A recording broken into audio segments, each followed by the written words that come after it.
Oo, simula pa lang yan eh. Posibleng lumala pa ang hindi pagkakaunawaan ni na Pangulong Ferdinand Marcos Jr. at dating Pangulong Rodrigo Duterte. Ayon sa political analyst na si Ramon Casiple, nasa panahon na ngayon ng paghahanda sa 2025 midterm elections kung saan inaasahan na ang pag-ingay o pamamayagpag ng mga politiko. Alam mo naman na election season na tayo eh.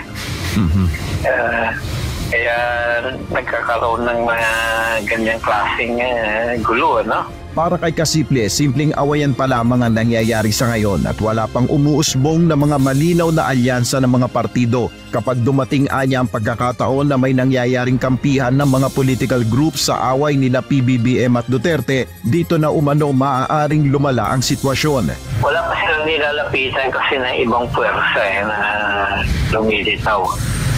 At kumbaga, away pa lang yan. Parang media war lang yan eh. Pero, seryoso yan. Ibig sabihin, may mga implikasyon talaga yan.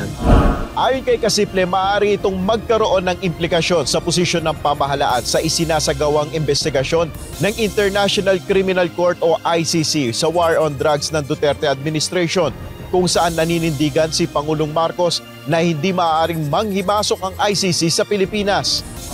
Sa ngayon ayon kay Casiple, maaga pa para hatulan ang kahinatnan ng world war nila Pangulong Marcos at dating Pangulong Duterte.